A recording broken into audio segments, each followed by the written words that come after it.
We still do 7 NUFC Matters show a week for free. But if you want to help support NUFC Matters, then there are a few ways of doing it. Hit the like button on each live broadcast and video. This helps the channel grow. Hit the subscribe button and select the all notifications bell so you don't miss a single show. If you want to help us financially, then you can join the channel using this button with the membership starting at $1.99 a month. Or you can drop us a donation in the chat using a super sticker. We're also looking for sponsors. If you'd like your brand advertised on the flyers for the show and featured during the ad break, then email John at nufcmatters.com to arrange today.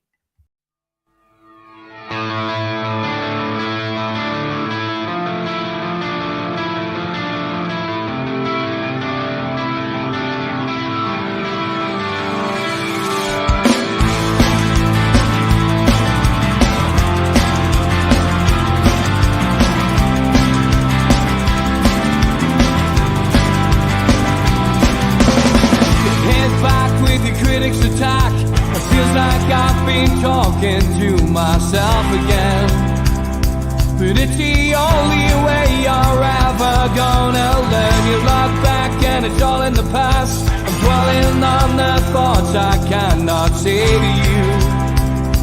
If I don't say the words, then maybe it's not true. And it feels alright when they come and say to you,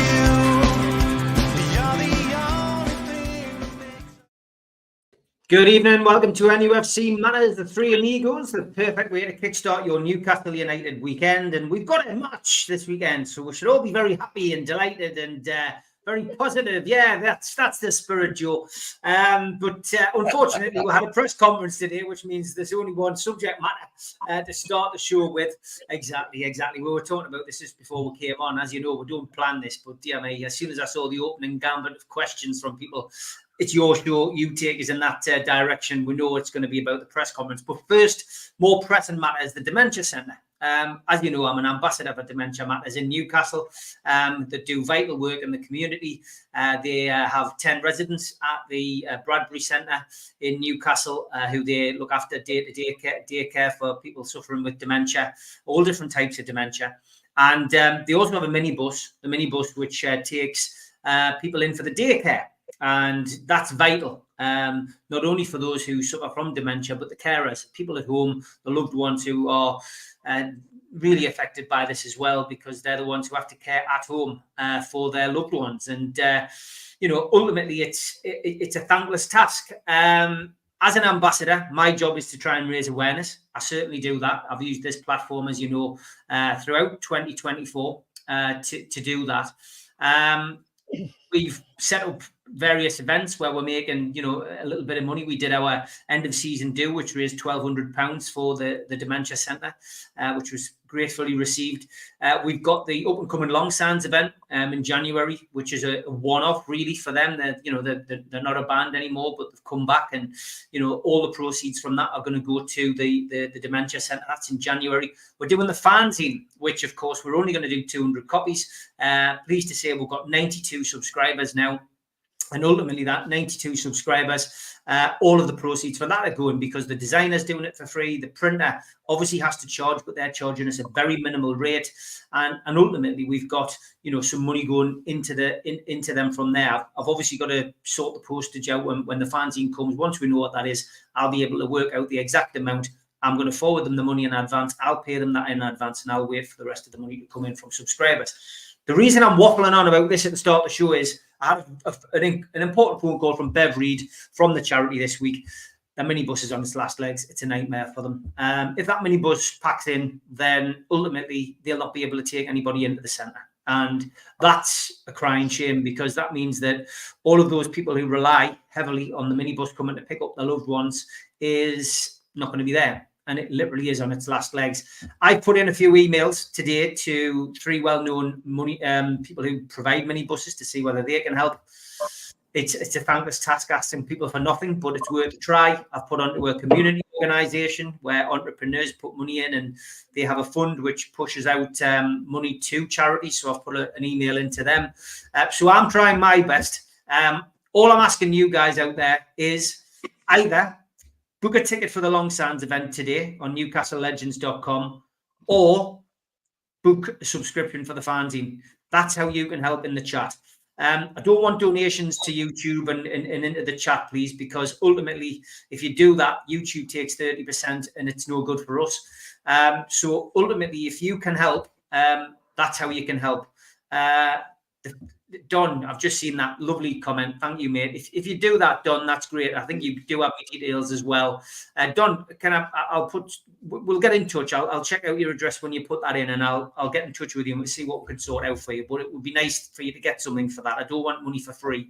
But what I'd like to do is sell the subscriptions for the fanzine, sell out the Long Sands gig. If we can do that in the next couple of months, then that would be great. Gary Austin from the Long Sands says it's the better option. It is, mate, because it's a great night of entertainment. Lilac Lane are on as well, another band joining us. But if we can do that, that means that the money that we raise from that is going to be in the thousands rather than the hundreds. And ultimately, that gives us an opportunity to be able to say to the centre, there's some money. They might be able to get a second-hand minibus, which is better than the clapped-out one that they've got at the moment.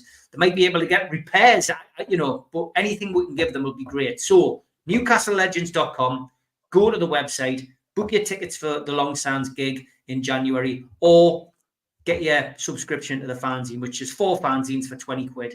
Either way you can help us, that would be fantastic. Rant over, message over, but it's an important one. And I will keep going on about that on this podcast until we can at least help them get the money. If you've got any contacts with people who provide a bus, if you know somebody at a school, schools don't use the minibuses all the time. That could be something that could help. There might be in the Newcastle area, there might be a minibus that's lying spare at a school and they only do a football run once a week. There could be a deal done between the dementia centre and the school. So anyone who's got any information like that, drop us a message on X at Steve Wraith and we'll see whether we can help them. But as I say, I'm an ambassador for the charity, and ultimately that's me, doing my bit. We are going to do a Christmas do. Again, all the money from that will be going to them as well. That's going to be the 28th of December. Venue to be confirmed, entertainment to be confirmed. We'll do that as well. They need money to run the centre day to day, but at the moment it's the minibus that's the issue. So thanks for listening to that. If you can help us, please do. As I say, reach out on Facebook, reach out on X, and that will be fantastic. Craig, I've just seen that as well. 30-second ad already. Craig, that's the only way this channel makes money. YouTube put the ads in. As I've said all along, if you get bombarded with ads, you just need to rewind back to the start of the program, press play, and then you get back into the show, and you shouldn't get bothered by a lot of adverts after that, Craig. So I won't continue to repeat those messages. If people in the chat like Jules and that can tell people, that will be great. And Jules, you better be, because I've arranged the date around you and your hubby, so that will be good. Thank you, Alan. I don't want thanks for it, mate. I'm just doing my bit for the charity, and it's a charity which is very, very important. Okay, NUFC matters. It really does. Lots of questions have come in about the press conference today and about the press in general. Peter Guy opened up with, "Hi guys, what do the lads think of the Luke Edwards, Craig Hope, Martin Hardy, suggesting that there are rising tensions behind the scenes after Mitchell's latest interview?" Lots of similar questions like that. What's your thoughts then, lads? We'll start with you, Mitch. You're in the driving seat tonight. What's your thoughts on what you've heard and read this week on that? It's an ongoing issue. Made my situation clear last week. After the interview that was done with the press, you had 4 opinions, 4 different points of view, and people are able to shape it how they want to see it or wish to portray it. As a fan base, we can do nothing about it. We're just sitting as those to take the clickbait, and it's very hard not to. It's very hard not to get very passionately involved in it. And I'll go back to what I've said. I'm kind of over it all now. If 2 professionals at the top of their games cannot find a way forward in all of this, I'll be more than disappointed. If they can't find a way to make things work for the betterment of Newcastle United, there is an ultimate sanction from those above. And it's as simple as that. And with a definite structure and levels of accountability, then that accountability will be brought to task at a certain point, no doubt. For me and for us as fans, all we can do is support the team, get behind them like we normally do. What will help Eddie Howe in these press conferences is results on the pitch, because results on the pitch will bring the backing of the fans, and everybody's happy when results on the pitch work. Paul Mitchell's situation is a longer game. That longer game is probably the next 2 transfer windows. He's already been allowed to effectively wash his hands of the last transfer window, rightly or wrongly, whatever your point of view on that is. But now he has to show what he's got and an ability to work with Eddie Howe for the betterment of Newcastle United going forward. It's frustrating. We can't change the last window. The only moment we have is now. That's the only thing we can do is address now. Make changes now. Because now is all we really have. And look into the future to make this work and to make the press conferences work. Sorry, not the press conference. To make the whole structure work. And only then, with ongoing results on the pitch and seeing the team getting better and keeping a positive vibe around the camp, we'll back some of these ridiculous questions off in the press conference. Louise Taylor asking about what level of bromance are you at? I mean, come on. Good God, you've gone from the sublime to the ridiculous, thinking you've got a story on Tonali and not doing all the sessions you're supposed to do. You're now asking about bromances. You know what? I would have just told her to get out today at that press conference. I'm sorry, I would have just told her to just leave. If you're going to ask questions like that, get out. But let's be sensible here. People are suggesting that, certain journalists have certain agendas. No, they just report things the way they always report things. And whereas you maybe have a Luke Edwards at one extreme and Craig Hope at another extreme, and then you have Mark Douglas sitting neatly in the middle. And the reality is somewhere probably closest to Mark in the middle. I think there's still plenty to be positive about. I think the way you can take words and bend them to make them say really what you want. You can take a snippet out of a press conference and say, Eddie Howe said this. 3 lines. It's out of context. It's absolutely like the press conference with Mitchell, where they weren't allowed to report on everything that was said. There was things said off the record. There was clarifications made around points that weren't allowed to be reported on, and therefore you got all the varying points of view out of that you did. And again, the reality was probably something quite different and closer. That if you take all the extremes and blend them together, somewhere in the middle. And so I think that's, as a fan base, this is now becoming white noise that we have to ignore. And until somebody cracks and comes out and says something openly hostile, if that happens, that's a different matter. That's game on.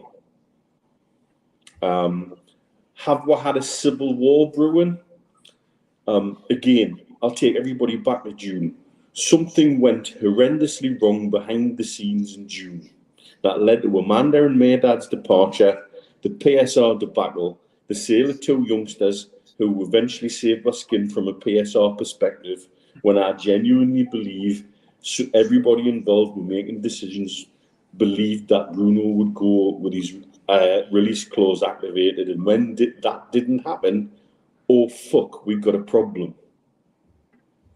And so have moves been made to address that? Possibly. Have the right moves been made? Only time will tell. Is Paul Mitchell covering his ass?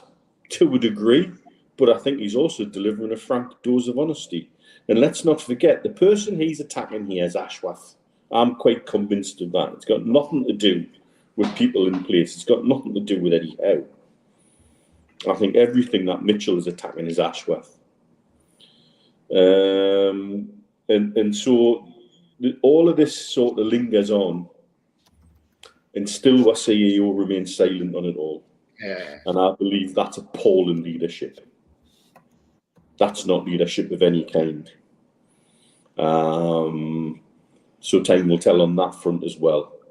I've made my opinions clear on certain individuals on here, and I don't need to go over all ground. But, you know, that's something that is glaring to me right now as well. Sometimes silence speaks more than words. And for us as fans, we just have to suck it up a little bit longer, let the white noise die down, and as long as we're putting out results on the pitch, that's what we need to focus on and stick with the team. George, your son's teed you up. Your son teed you up nicely, but don't go on about Darren Eales again.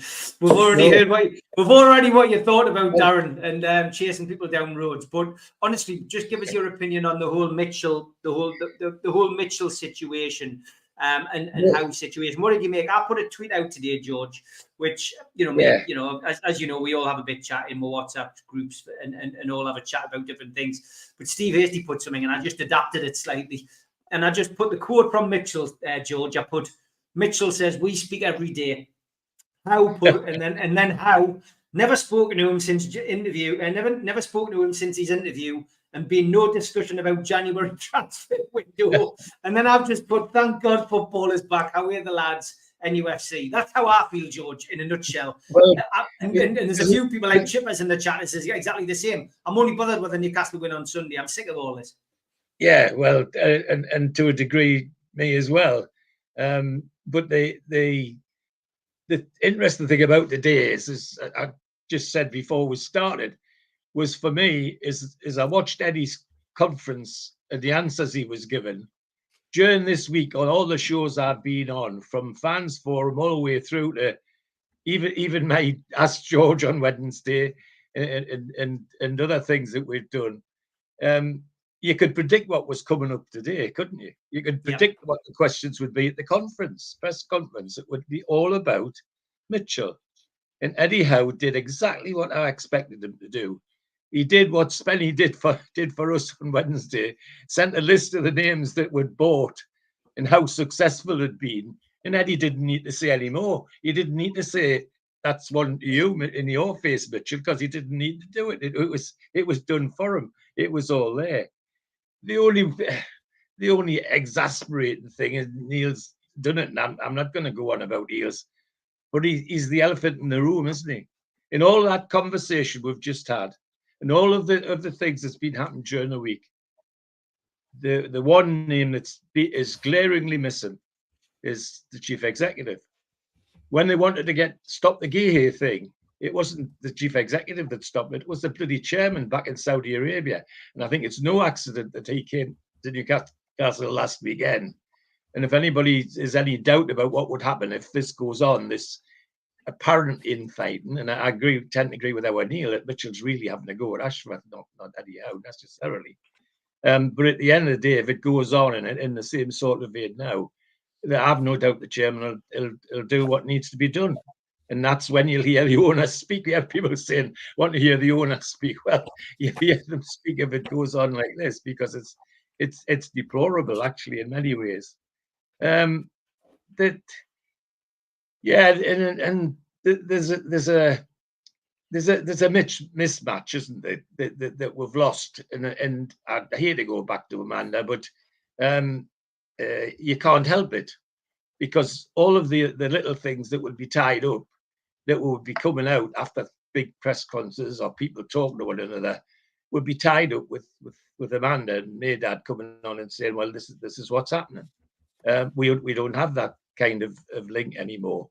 The slightly depressing thing is that there's definitely Eddie Howe feels a little put out at the moment, I think, and that's quite sad. In fact, it's more than sad; it's quite desperate. But the one thing that isn't happening is his relationship with the team, and that the lads have just said, That's what matters to us. The team's got to be there. We want to be winning games. And that's how Eddie and everybody else gives their answers. Success on the field. And all the others can do what they like. You know, they can sing their songs, drink their beer, all the rest of it. But while we're winning on the pitch and doing all the good things we need to do, that's all Eddie needs to do. And I like the way he outlined some of the stuff with the players this week. The lads that have been on international duty who performed out of their skin, some of them. I mean, Tonali, two fantastic games.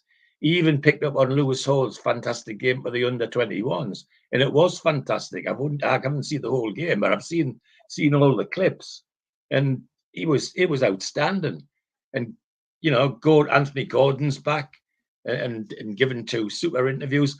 All of that's positive for us as fans and for Newcastle United, and in my opinion, for Eddie Howe, how he handles them lads and how he handles the team.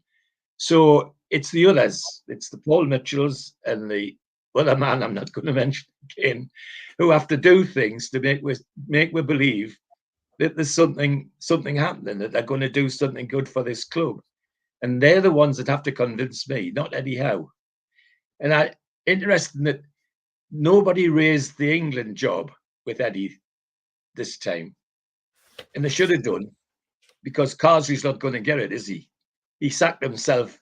He sacked himself the minute he refused to sing "God Save the King." That was the end of Carsley.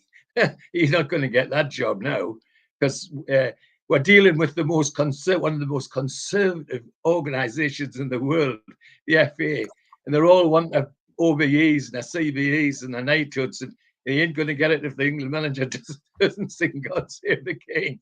So you know, that could have been another question, but it's not.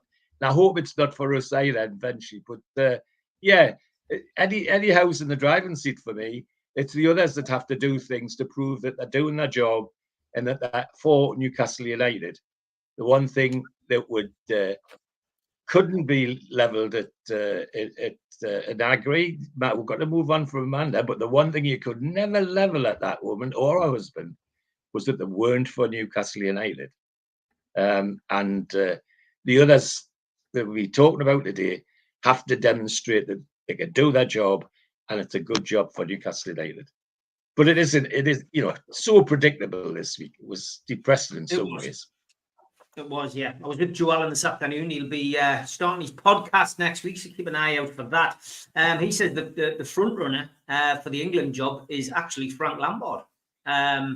He's had that from good authority from a few of his mates, obviously Joe ex-Chelsea, of course, but Lampard is in the frame and he's already been interviewed apparently. So Lampard seems to be the clear favourite for the England job, according to Joe Allen, but we'll be hearing more from Joe next week.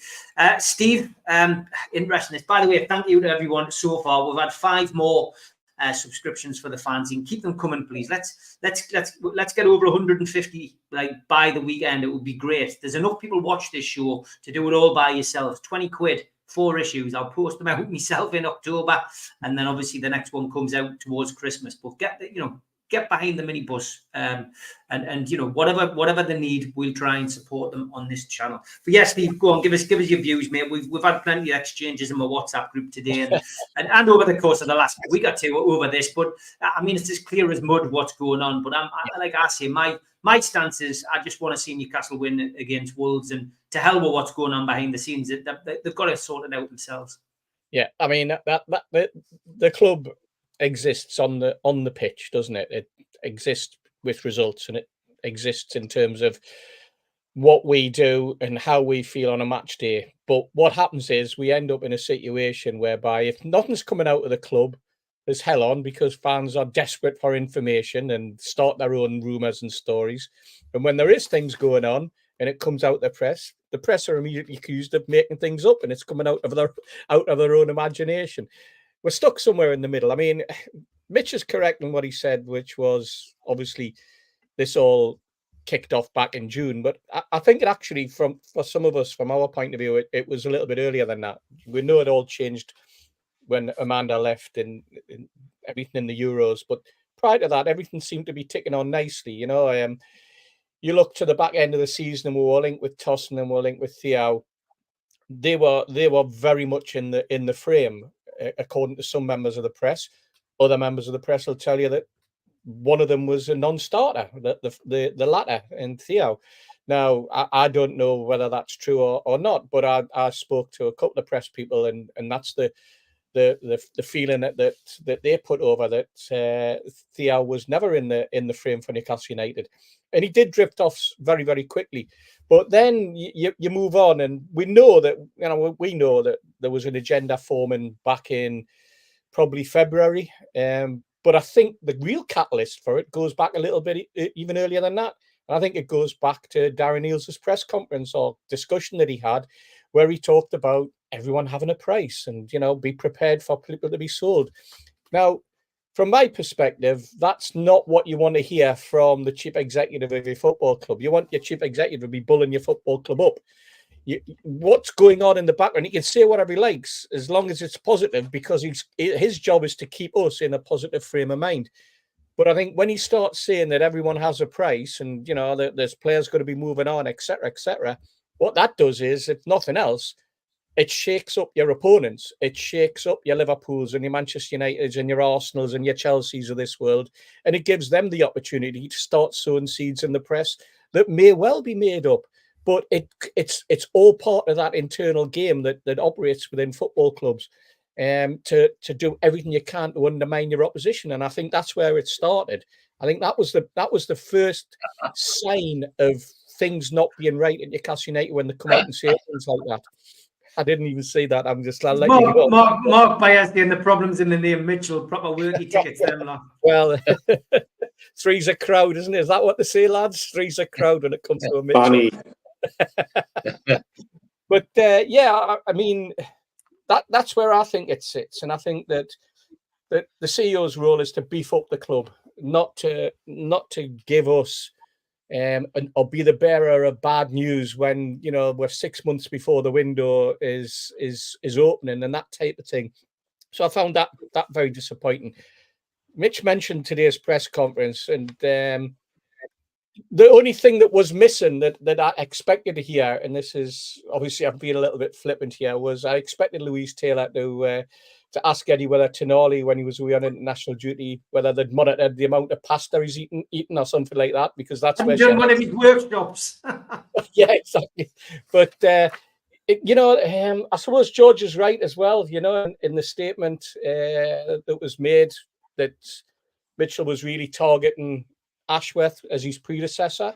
Yes, I can see where we're coming, but when you do that, unless you're specific and you name names, there's going to be people that are going to caught up as collateral damage, and Eddie's the collateral damage in that statement. If Mitchell was genuinely targeting Ashworth and nobody else, and of course Eddie's response today is almost him saying, "Whoa, don't blame me. Don't pin me to that one. Look at the people that we have signed," and he rattled off all the names and all the successes. And more importantly, the reason why certain players were signed at a particular time who are no longer at the football club, players that he was criticised about at the time, but who came in to do a job, and that job was to save us from relegation in the first instance. And we're talking about the likes of Chris Wood and people like that. But Eddie is there to be measured by success, but so is Mitchell. And Paul Mitchell now has probably 3 months, and by January we will start to be measuring his success, because his task now in the next 3 months is to bring in the players, work with Eddie, work very closely with Eddie, show that they're working together, and to bring in the players that are going to be for the betterment of the squad. That's where it is. He's got to make Eddie's job easier. That's going to require a really good relationship between the two, and it's got to be underpinned by trust. And we'll hear Eddie and we'll hear Paul Mitchell in the next few weeks talking about that, unless, as Mitch said, something really, really comes off in terms of the wheels of this football club. But for now, we've just got to accept that what's been said is being said in the right spirit.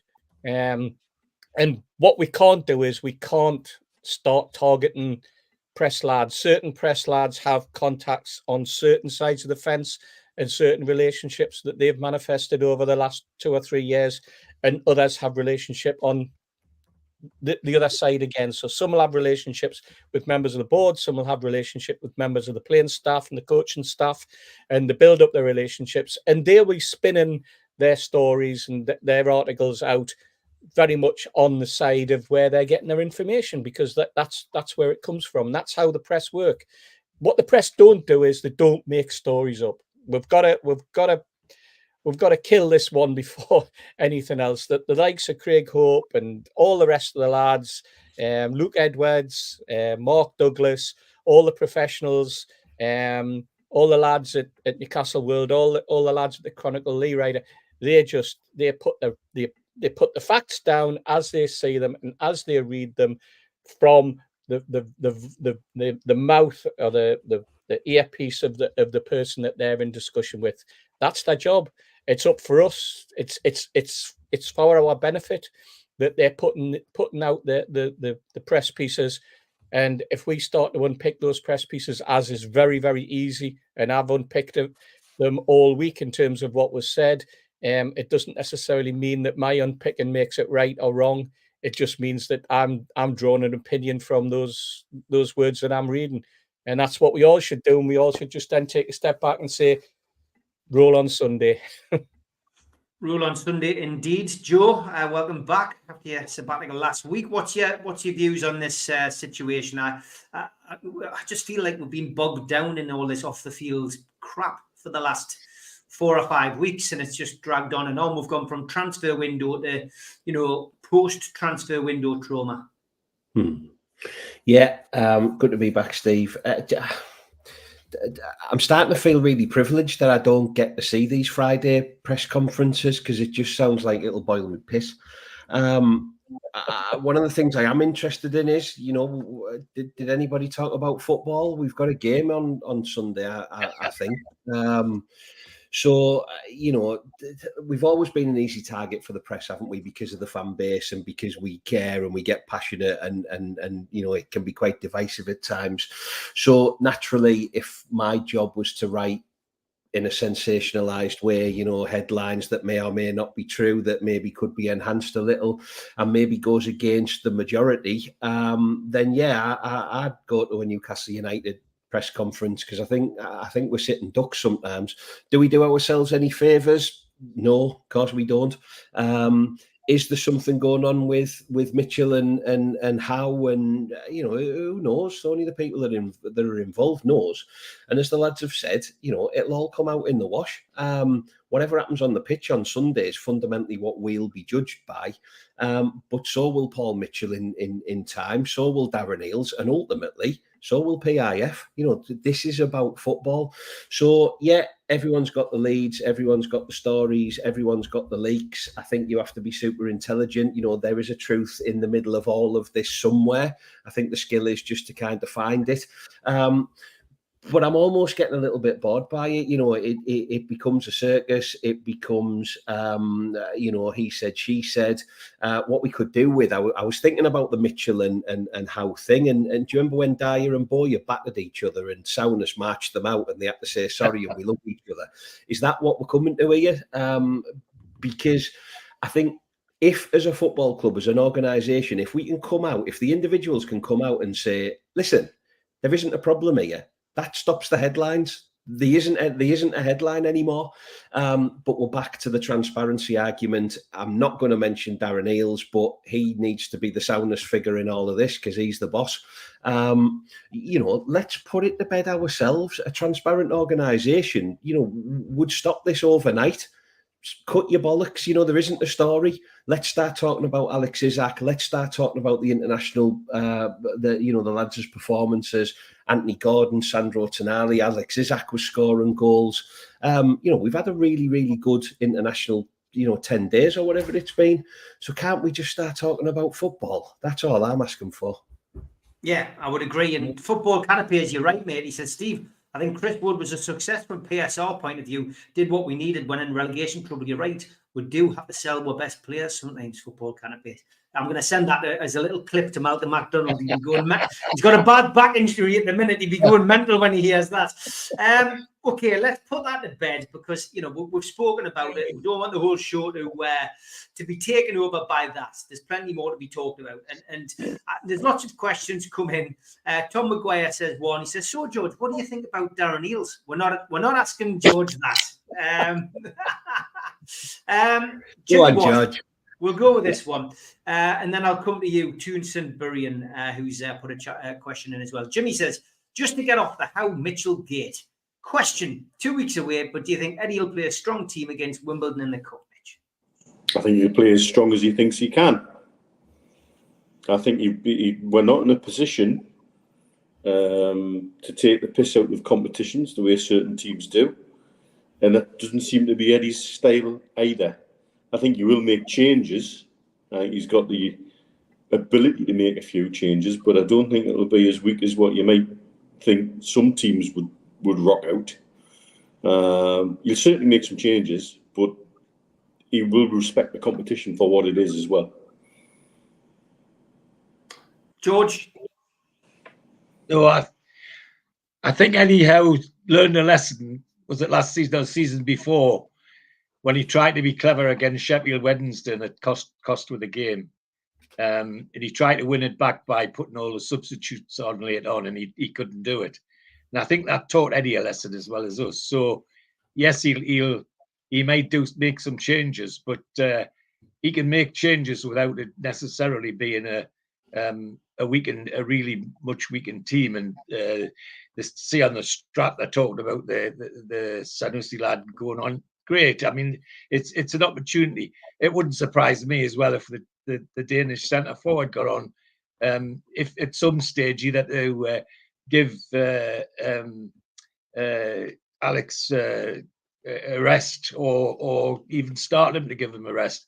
But I don't think he'll play something so weakened that Wimbledon will make fools who were like Sheffield Wednesday did that time. I think Eddie Howe learned the lesson on that match, and I don't think he'll do that again. So I'm confident we'll have a strong enough team to win that game, and it's important to him as well, because if we're not in the top four or thereabouts, and then still in the cup competitions come Christmas, Eddie, I still say, as I said it earlier, Eddie might have to look over his shoulder as well. Okay, Steve, what do you think? Do you think Newcastle will play a strong team for the Carabao Cup against Wimbledon? I'm very much in the same camp as Mitch. He'll play a team that he thinks can do a job. And whatever team he puts out should do a job against Wimbledon. We're talking about a team in the Premier League. We're talking about top-class footballers, paid well in the Premier League, all got reputations, up against a team from the EFL. And quite frankly, if Newcastle United can't beat Wimbledon, no matter what team he puts out, and he's got quite a strong shadow squad, take away the first 11, and it still should be much stronger, put it that way, than some of the Wimbledon team. Otherwise, some of that Wimbledon team would be our shadow squad. And Joe, thoughts on the Wimbledon game? I mean, I do believe he'll play his strongest team. I think it's something that he'll be targeting to win that trophy.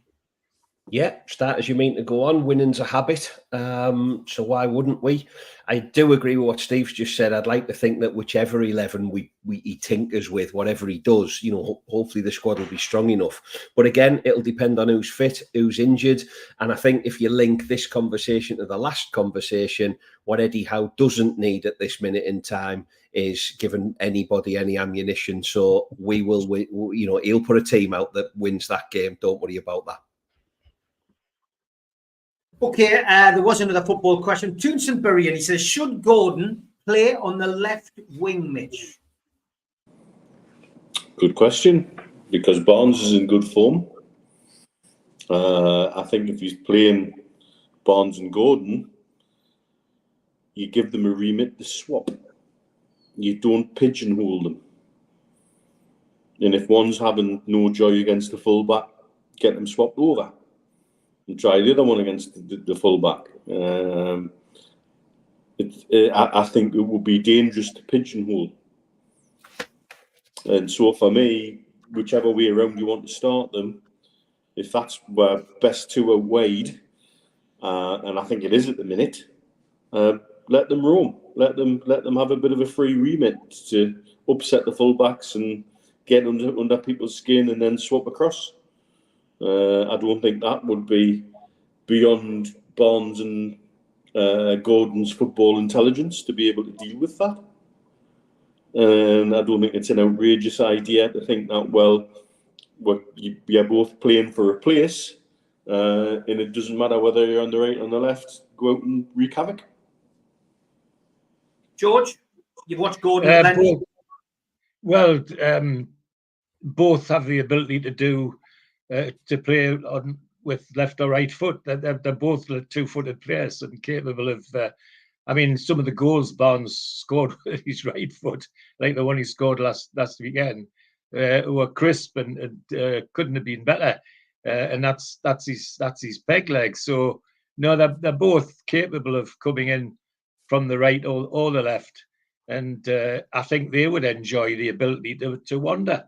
And let's not forget that Anthony Gordon in the under-21 trophy that they won, where he was man of the match, playing for Carsley, he played right across the front, both wings and up the middle occasionally. Like I said, an old-fashioned centre forward, and was man of the tournament. So I don't think it's going to worry Anthony Gordon as much as people are inferring. I think the important thing for them two, and Anthony Gordon particularly, is that they're in the team playing and do what they're good at doing. And that's frightening other defenders. And now that Anthony's up to something like his best fitness, he will be frightening people to death. And if Barnes is fit as well, no, I think it's a non-question for me, because they're both capable of coming in from right or left, and that ability to let them roam does two things. I think it encourages them, and it makes the opposition think twice as well, because there's nothing like. As Gordon showed the other night against Finland, he was quite easy going down the outside, and he had the fullback going, but he was quite capable of stopping and dropping back and crossing with his other foot. And that's not something defences like. So we've got that as a weapon in our armory. And I would agree with Neil. Let them wander. Let them come in. That suits them. They play the way that they suit, because they both have lots of energy, and that's a plus for us, in my opinion. Yeah, massive thanks to everybody who is busy buying the fanzine as they're watching us tonight. Ian Sutcliffe, Toon Trader, who's on the fans forum, thank you, mate. He's bought a couple of tickets for the long stands, and he's bought a subscription to the fanzine. Get well soon, mate. He's currently laid up in hospital after his operation. Doing okay though, I believe, and he'll be back out next week. And a huge thanks, as always, to George Hayes, who never lets us down. Already bought his overseas subscription. He's now bought 10 subscriptions for us to give to other people. Another couple of £100 into the bank from him. So we're now up to 110 subscribers. Thank you very much. Keep doing it tonight, though. If you haven't bought one, please consider doing it. £20 for the 4 issues this season. As I say, the quicker we get that money, I can give it to the to the Dementia Centre. We've got a huge opportunity here to help some local charity which are desperate for our help, and all charities are desperate for help. We know that, especially as we get towards Christmas, but it is crisis point for the Dementia Centre, so let's try and help them. Steve, left wing for Anthony Gordon. He's going to come back with his tail up, especially after 2 great performances for England. Yes, absolutely, and he was starting to look more like the Anthony Gordon that we saw from last season in his last appearance in a black and white shirt as well. He seemed a little bit more buoyant and a little bit more like his old self. And as you say, coming back now with 2 England caps to slot back into the draw is another big plus. And you can tell by the way he spoke as well. He's a lad that oozes confidence, self-confidence, and it's not just a matter of that, but having the backing, being selected shows to him that, you know what, I am right.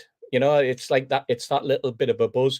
I think that where he plays doesn't really matter. And we've seen on the strap already, you know, he slotted in as centre forward when Harry Kane dropped deep. He can play on the right, he can play on the left. What's good about Newcastle is that we've got all those options available to us. Some teams don't. We've got the option of Gordon cutting back in on his right foot from the left. We've got Barnes who can fly down to the byline. I don't know whether people have noticed, but Man City started this season, and they were the team that sort of brought in this.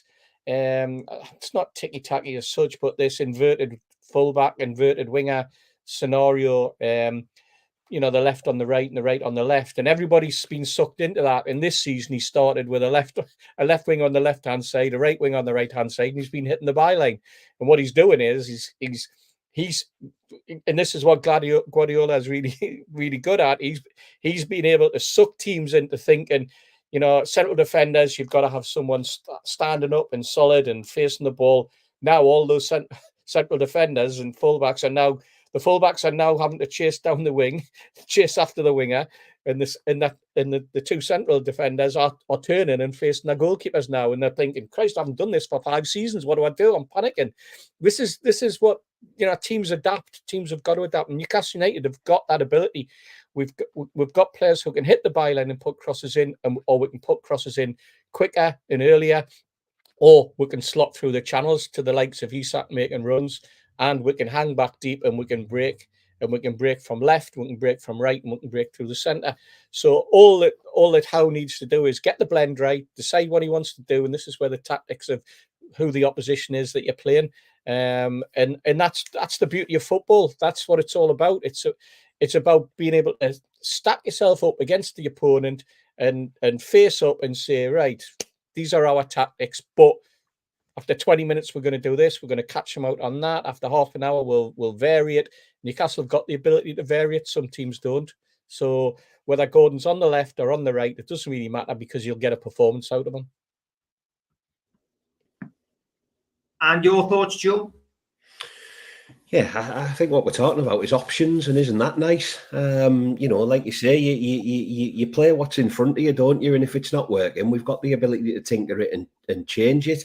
But I am a traditionalist and I am old-fashioned. Your right winger plays on the right wing, he goes on the outside, he whips the ball in, and Mickey Quinn buries it. I think that's how I'd love football to be played, you know, full stop. But yeah, these lads now, you know, does anybody actually have a position anymore? You know, they're kind of so versatile, aren't they, in terms of what they do, where they play, how they fit into certain formations and certain attacking and defending kind of phases of the game. So, yeah, we're just blessed. You know, we're talking about players like Alexander Isak, Anthony Gordon, Harvey Barnes, who I must say I think is a fantastic footballer, and I think a fully fit Harvey Barnes will be an amazing addition for us.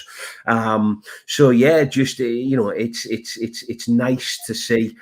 I don't think, or I didn't think, although he was knackered by the time this happened all last season, but I don't think you get the best Anthony Gordon when he's up top on his own, you know, playing through the middle. You know, I do think he's more effective when he is on either flank. But yeah, who cares? Move around, enjoy yourselves, bit of freedom, bit of flexibility, you know, go where you need it and invariably put it in the 6-yard box and we'll score. Yeah. Yep, good points, well made.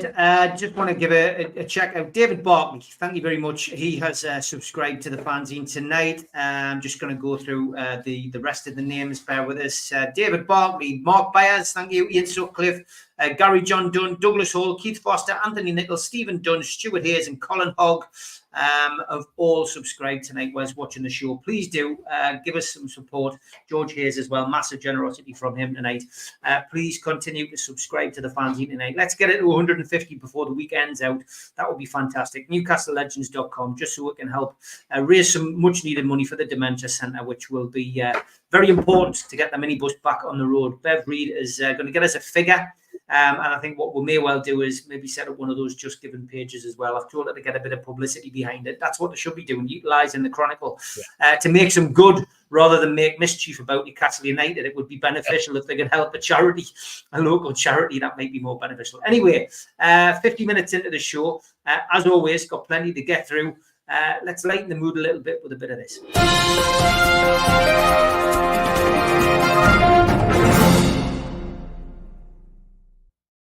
And don't forget, if you're easily offended, I would go and make a cuppa, go to the toilet, I'll go outside for a sly smoke, because some of these do offend. But first of all, what a lovely tribute to a legendary actor who passed away this week. And there he is, Darth Vader, in all his glory on the Empire State Building. But wonderful tribute that. Thanks for those people who know I've got an interest in science fiction who sent me that. Plenty of signs again this week, but I did want to touch on this first.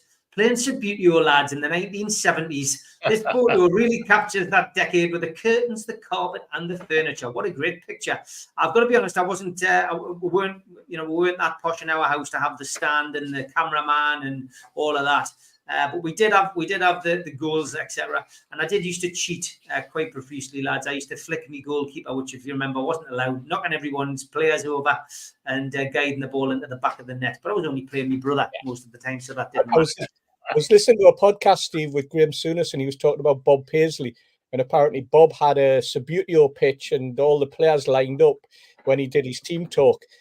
And for all those years, he never used the Subbuteo pitch on the players at all. They never moved. He never spoke about them. Someone just put it there and he just ignored it, apparently. We have actually been approached by a company who is offering us an opportunity to do something very special on the channel, which is a little bit different to what other channels do, which is what we like to do.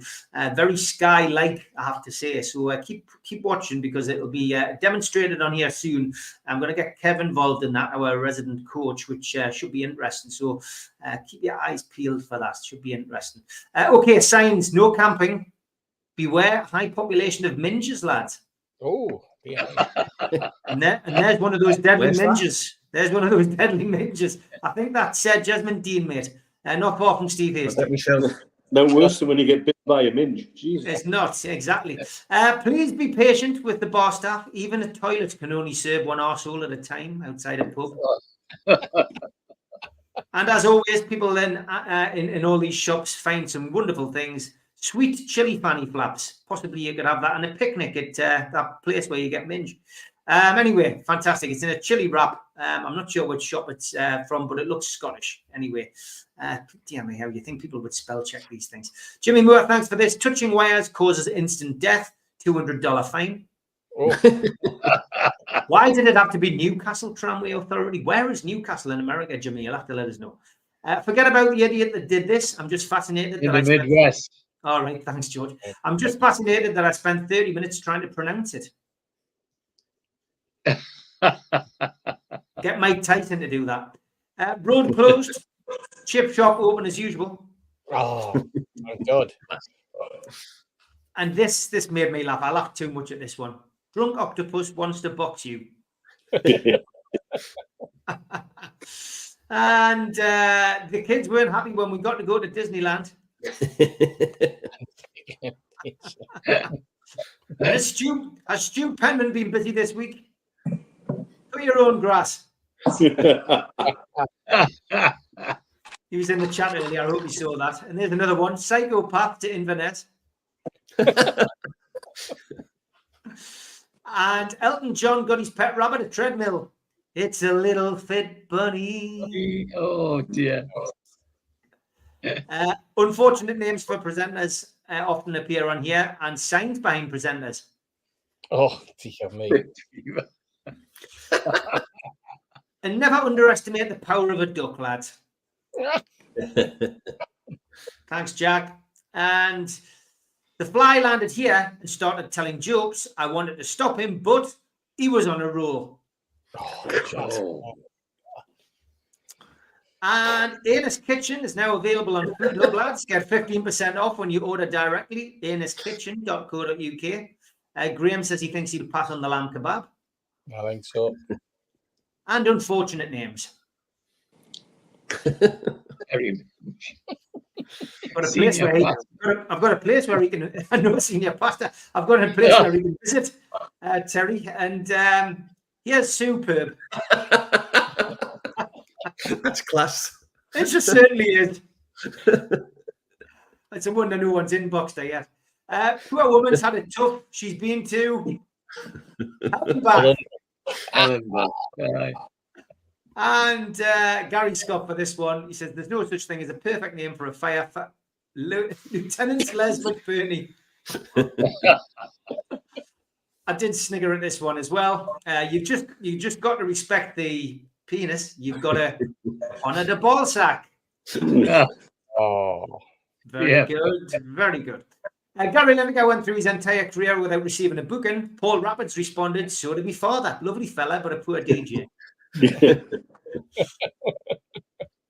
And Google would like permission to use your location. Not happening for Where's Wally. And I'm a cashew. No, you walnut. Oh. Harry Power are at it again. After becoming the first team to lose to San Marino in 20 years, Liechtenstein have requested to play a morale-boosting friendly against Manchester United next month. And what happens when someone puts ashtray off their windowsill onto the person below? Thanks, Gary. And this did look like Spenny. Batman mask for sale. £25. My generation was expected to climb a 30-foot rope with a life-saving 2-inch thick mat below. Remember them days, lads? Yeah. I haven't had a Star Trek one for a while, but here's one. Spock, have I ever told you I love M&M? I prefer Skittles. No, not the candy, the wrapper. That's illogical, Jim. Why would you eat the wrapper? Oh. Very good. And young people are always talking about selfies. What's a selfie? It's what my Albert used to do when I had a headache.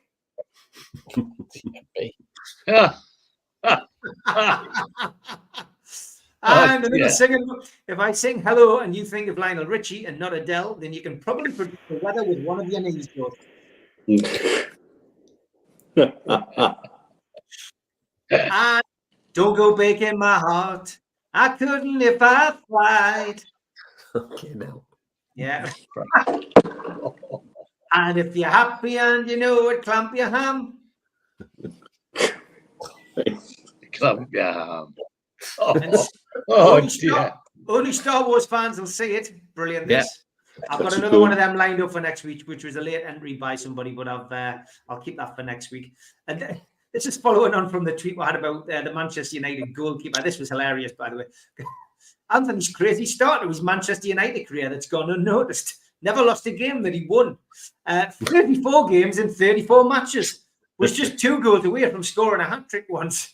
He's just 1 Ballon d'Or away from winning a Ballon d'Or. Nicknames for footballers, we've heard them all over the years. Obviously, Clark used to get Jigsaw and and the like. Paul Rocky Toon sent this one. He has a few Liverpool ones. Slippy, Spitty and Sniffy. And in the time Oasis splitting up and reforming, Watford have had 19 managers. Luis Suarez has bitten 3 people. Chelsea have signed nearly 200 players. Man City have accumulated 115 charges. And VAR has been introduced and Tottenham still haven't won anything. And maybe the best sign this guy's ever seen. This is your butthole. This is your butthole in prison. Don't shoplift.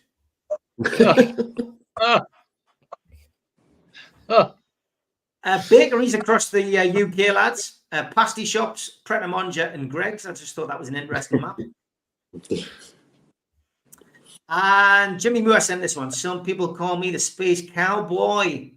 Some people call me the gangster of love. I'm just going to put Steve on the cup, says the barrister.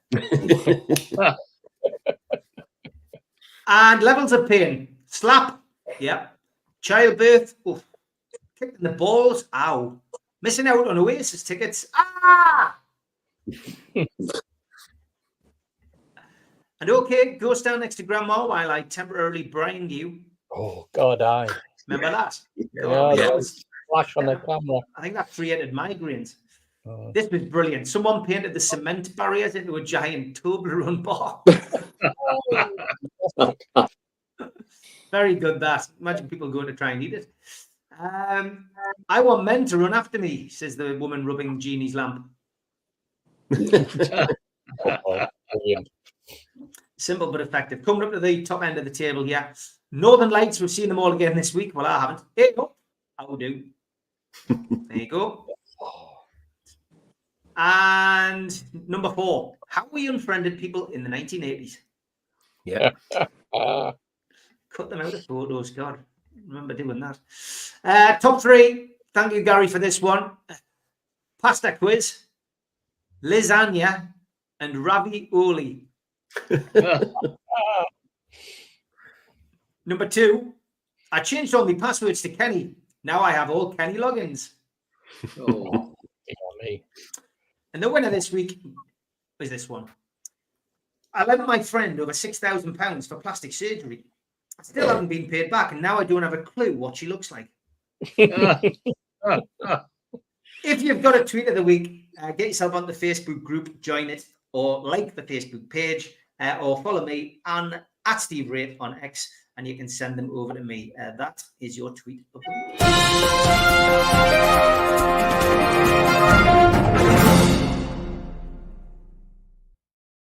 Okay, if you haven't subscribed to the fanzine, why not? Do it, please. Lots more orders coming in tonight. Rob Olgoth, who does Talk of the Tune with Sid's, just put £25 into the group, so that's his paid for. Thank you very much, mate, as well for your donation. 1 or 2 others to get through. We'll have a quick ad break. Back after this. A big thanks to all our sponsors, Skips and Bins. You can find them at skipsandbins.com. Contact them, www.skipsandbins.com/contact. Say hello to low-cost waste disposal with pay-as-you-go and contract waste management. A big thanks to Mr. Vicky's Sauces, handmade in Cumbria. Their website, mrvickies.co.uk. Telephone 01768 210 102 or email info@mrvickies.co.uk. Thanks to our NUFC Matters fanzine sponsor, United Group Travel. Travel and Tourism Award winners 2024. There are no strangers on our tours, just friends you haven't met yet. All excursions included, 3-star plus quality hotels, no interchanges, a 2-crew driver and courier. It's a local family company, and you can find them at www.unitedgrouptravel.com or telephone 01670 632 460 or mobile 0791 666 4174. Big thanks to Media Arts for all the help with the technical side of things. And if you want to help support the channel, hit the subscribe button. We do 7 shows a week. Hit the thumb up under the video. That's the like button. It does help us grow. And click the share button. Help share to your social media. If you want to join the channel for as little as $1.99 a month, then hit the join button under this video today. We also help the food bank on this channel. Visit nufcfansfoodbank.co.uk. It takes you to the matchday bucket where you can donate some money virtually. Some events for your diary in aid of Dementia Matters. The Long Sands will be reforming and be supported by Lilac Lane and the Chris Norris Band at the Cluny in Newcastle on Saturday, January the 4th, 2025. Tickets are £15 pre-sale from newcastlelegends.com. An evening with Peter Beardsley takes place at the Tyneside Irish Centre on the 10th of January 2025. Tickets available from newcastlelegends.com or from Woucher. And an evening with the Entertainers takes place on the 24th of January 2025. Telephone the box office 0844 249 1000 or visit the website tynetheatreandoperahouse.uk. And the Magpie Lounge at Gateshead Leisure Centre is now open. 7 talk-ins for £99. Joe Allen will be hosting talk-ins with Lee Clark, John Anderson, Steve Howie, Darren Peacock, Supermac, Steve Watson, John Beresford, all between the dates of January and July. £99 for 7 talk-ins, newcastlelegends.com. And don't forget, you can subscribe to our NUFC Matters fanzine, £20 for 4 issues with all proceeds going to Dementia Matters. If you live overseas, it is £50 for 4 issues. To order now, go to newcastlelegends.com. Big thanks to everybody who was subscribing. As I say, I'm not going to make any apologies for keep going on about it. I mentioned Rob Olgoth, Gary Boone, thank you. David Barkley, thank you. Dale Joby, thank you. Stephen Sparrow, thank you. We're up to 16 now. So brilliant stuff. We're 34 away from hitting 150 this weekend. So let's keep doing it. Let's keep pushing on. So that's where we're at, Mazza. Thanks for asking. Okay, let's get back to the questions. Quite a few good ones coming in. The squad list's just been announced. I don't know whether any of you lads have seen it. I haven't had time. I'm too busy adding these subscriptions to the spreadsheet as we go along. And Mike Gent, we did do something, not a Super 6, but I left that to John Allen, to be honest. I don't really have the time or the inclination to do something like that. But if somebody took on the gauntlet to do it, I think Jules has set a few things up. She might still be in the chat. And I don't know the difference between Super 6 and fantasy teams and stuff. So if you contact Jules in the chat, Mike, she might be able to tell you what we've got set up. But Super 6, yeah, I'll leave that to people who understand what it's all about and what you've got to do, mate. So that's not really for me to do. But if somebody else wants to take it on, I've got no problems with it doing it. Yeah, squad list. If anyone's got the squad list, please put it out. Okay, Blue Rhythm Boy, I'll take your question. When everyone's fit, what's Eddie's first choice midfield 3? I think Willock gets in there. You know what? I'll start it off because Willock's a great shout, Blue Rhythm Boy. The problem is obviously his fitness. But he links up really well with Isak. And, you know, I've not really found anyone who's linked up as well in that midfield with Isak as Willock. He gives us a bit of pace. He can finish. Yeah, I think originally Tonali was brought in to replace Bruno. At the moment, we've got both of them in the squad and we make hay while we've got both of them, you know what I mean? But ultimately, I think if Tonali does reach the levels that he should reach, then, you know, losing Bruno at some point might not be the big blow that it could have been. And especially if he goes to a club and we make a lot of money and then we can go and invest in the squad again and bring in different areas. So I think that's one to watch. It's so difficult to name a midfield 3. I think what Eddie does is he's got such a plethora of choices that he decides week after week after week, horses for courses, game after game. He's got the opportunity to rest people. You've got Lewis Miley to come in. Don't forget, Lewis Miley played, you know, was it 25, 30 games last season and looked like a man, not a boy. He's not going to be first choice. Of course he's not, but Lewis Miley's still to come in as well. There's pressure in that midfield combo. I still reckon that Willock could do a job up front. He scored 7 goals in 7 games when he came to us. As you know, he can do that. If he was played in that role, he could probably be a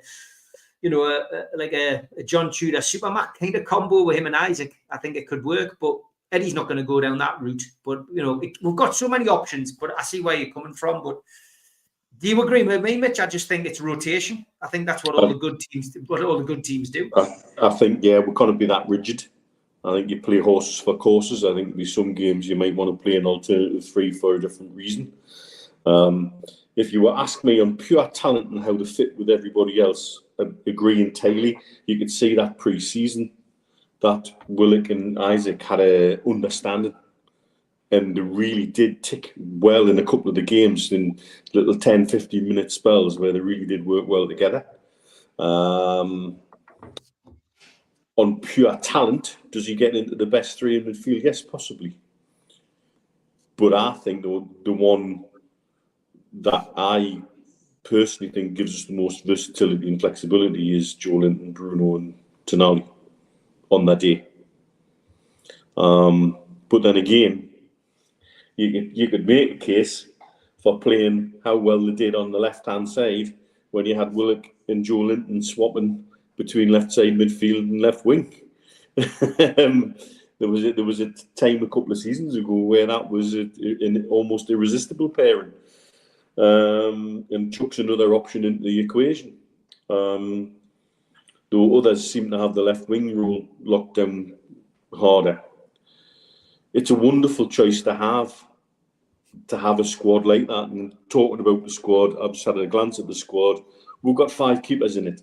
That's quite embarrassing. And shows the shambles of June and how it left with. Just purely on that basis. Everybody's in who you would expect to be. I don't think there's any particular omissions. There's no Isaac Hayden in there at all, which is a shame. You say he hasn't found a club to go to.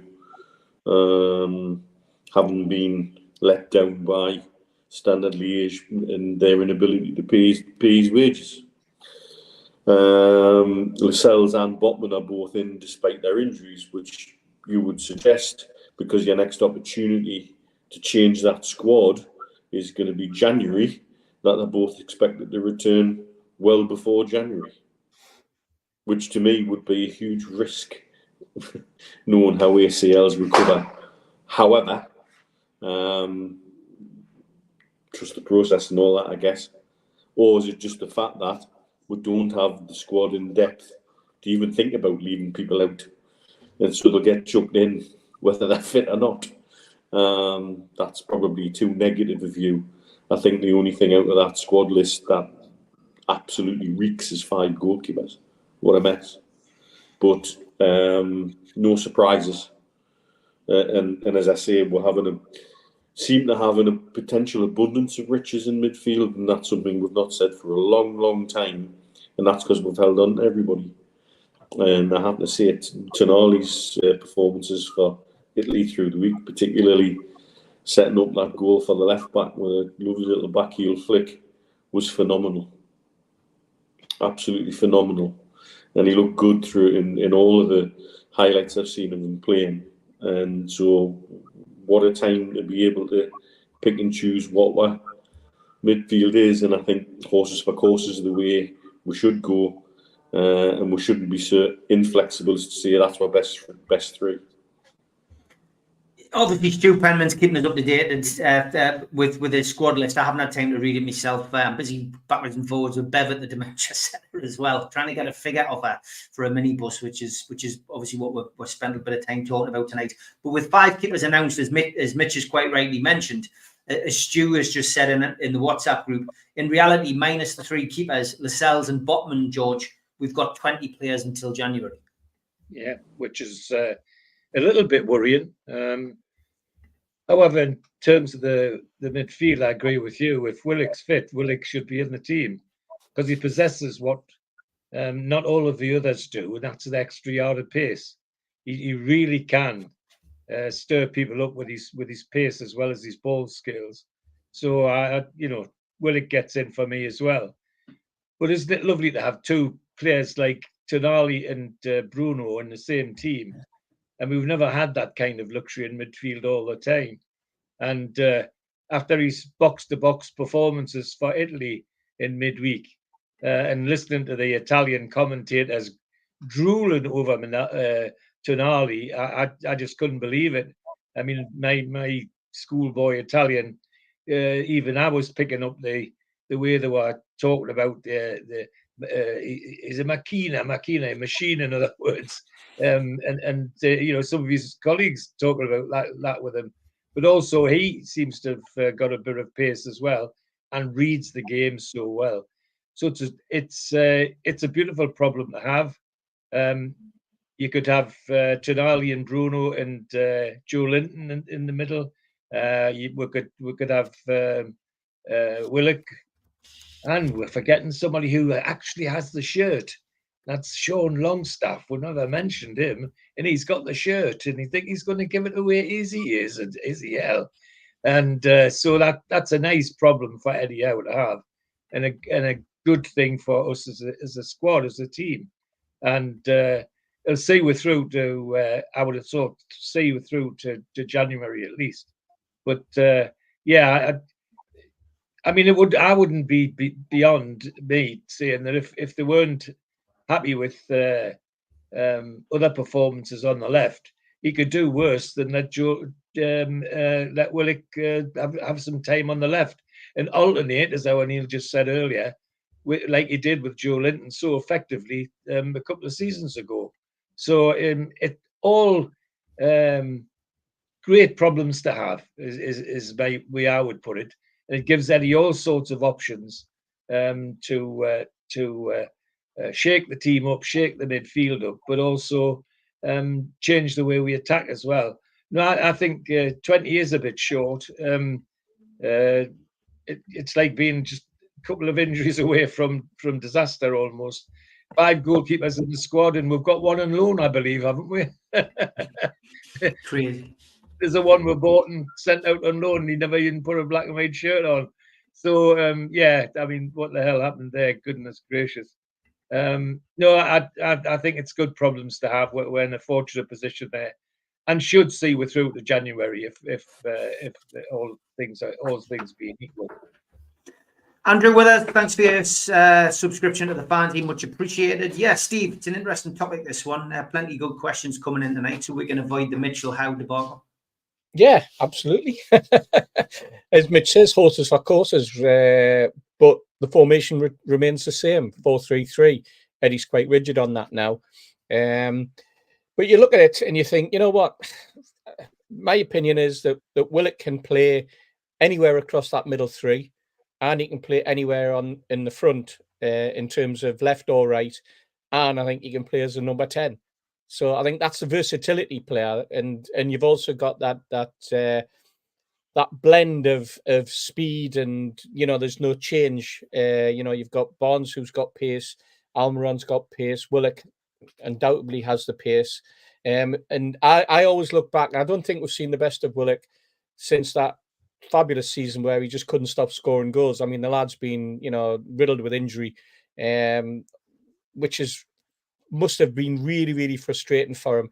And I think we just need to be a little bit careful with Willock over the next couple of weeks, just to get him back to a level of fitness. And I think one of the problems we've had, or he's had, is perhaps sometimes coming back a little bit too early, being pushed, and then he's picked up another strain. And this is where with the unknown, or the unmentioned cog in the works of Bunce, who's come in as the fitness guru. And this is where he can help. We mentioned him a couple of weeks ago, and we talked about Wilson and his injury, but also in terms of the recuperation and the planning of getting Willock fit enough to be able to start and then stay in the squad, stay as a potential selection, all that type of thing. 5 keepers. You know what, Steve? That's a topic that's never been addressed by anyone at the club, as far as I'm aware. I can't recall Eddie Howe being asked about it and responding to it. I can't recall Darren Eales, who looked after the transfers, and I can't recall Mitchell talking about it. Maybe it's things like that Mitchell's getting at. But none of the press have picked up on the fact that we've got these 5 goalkeepers. There was an interesting article in The Athletic today where they talked about the Greek keeper that we've signed. But it's a ridiculous situation where 5 of your 25 is taken up by goalkeepers. There was a time when we had 2.5. Now we've got 5. Maybe he's learning from having 2.5 keepers. I don't know. But nah, I don't think there's any surprises. And yet the other thing you have to look at is the players who are not in the 25 but are eligible. The Lewis Halls of this world, Sanusi, all of those youngsters who are basically, because of their age, and that's a positive for Newcastle United because of their age, don't have to be marked up. So it's just a shame that we haven't got, as Mitch said, a place for the, well, actually it was Mark Byers, a place for the likes of an Isaac Hayden, because that could become an important position, and losing that in terms of having an extra goalkeeper in who, let's face it, at least 3 of them will probably never start. The only thing I can think of is when it comes to the cup, and that's where some of the squad players we mentioned earlier will get a run out. And you look at the players have been named, so all very sort of much of a muchness in terms of the names that were genuinely expected. Joe, your thoughts on that? Yeah, often, every now and again you think, if only we could have 12 players. And I think for me, Joe Willock is exactly that for me. He almost feels like he's too good not to play, but actually, what do we do with him and who steps out? And I think the way we play, even Sean Longstaff will get a game ahead of Joe Willock because of what he brings to the side in terms of his engine. is Eddie Howe ever going to be brave enough to drop Joe Linton, Bruno Guimaraes, and now Sandro Tonali? I'm not sure, Steve, to be honest. I think about Willock's impact coming off the bench, and actually, is Joe Willock more impactful coming on than Joe Linton would be, for argument's sake? I don't know. I think, yeah, Willock's been absolutely blighted by injuries. Do I think the world of him? Absolutely. Do I think he's a fantastic footballer? Absolutely. And I'd love to see more of him. I just can't see how and where. You know, we've just been talking about the attacking lineup and kind of singing the praises of Harvey Barnes, for example, and obviously Anthony Gordon. So this thought of, does Joe Linton move up one? Does Joe Willock move up one? Then who are you dropping? Like, who are we dropping now? So unfortunately, I just can't see Joe Willock getting a game, as much as I think it'd be nice. But yeah, options. A couple of people in the chat saying there, you know, this is about options. It's about headaches for Eddie Howe. And when was the last time we've been able to do that? Thinking about the defence even, Sven Botman's on his way back, Jamal Lascelles, Matt Targett. We've just signed Lloyd Kelly. We've got 200 goalkeepers. We've got choice. And I think in the modern game, choice is an amazing thing.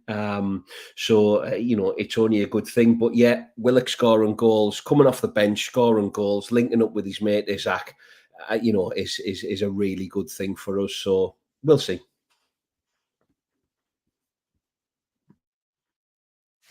Thanks to everybody for tuning in tonight. Over 1,000 watching, 500 of you watching on Twitter. Wow. If you are watching on Twitter, please jump over to YouTube and subscribe to NUFC Matters. Thank you, everybody. Thank you, everybody. We never take it for granted. Okay, time for a little bit of this.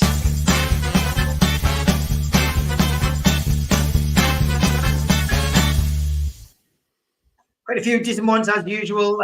Craig from Big Brother. I've never heard of him. Never heard of him. Golfer John Daly and some random guy. Santa Claus.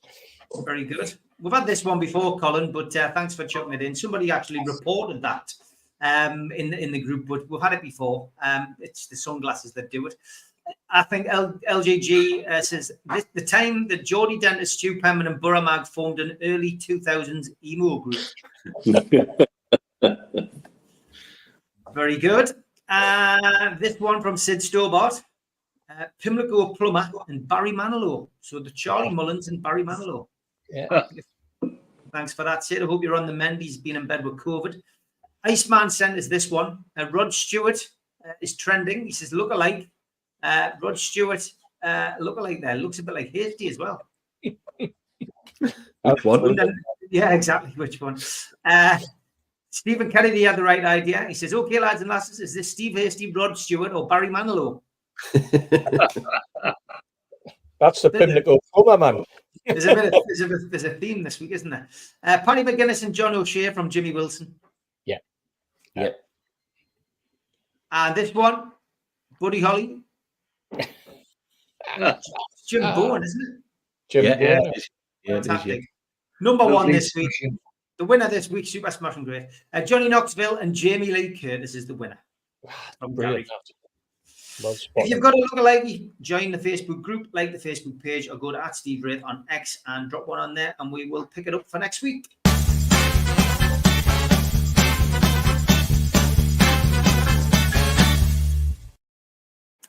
Okay, let's find another question before we start looking ahead to the match on Sunday. Darren, I'll just quickly answer this. He said, great show, Steve. Question for the lads. No news on the new stadium. Do you think PIF are fully committed? We discussed that last week, Darren. The answer was yes. And, you know, patience is a virtue with a stadium. It's not going to happen. It's not going to happen overnight. Can I chip in on that? If you want to, That's the latest trend I've seen on social media. Everybody's pissing their pants. Because, are fully committed. If they don't commit to a new stadium, that means they're not fully committed. If they're just going to renovate St James's Park, that might mean they're not fully committed and everything's going to go wrong. Because we're just looking for the next thing to go wrong as a fan base. I get it. I understand. Well, I don't understand it anymore. What's thrown people was that stupid use of the phrase about a report being imminent. Yeah. That report may been imminent to the club, but it doesn't mean it was imminent for release to the general public. And my good friend Steve Bennett laid out the potential timeline on here last week in the chat, and we could be months away still from any kind of final decision on what a new ground might look like, for example. And I had a very interesting conversation with Bill Corcoran when I was back over the summer about new grounds and certain things that he'd been privy to with some of the other things he does. Yeah, it could be months and months away before even an outright decision's made. And none of that means that PIF are no less committed to Newcastle United.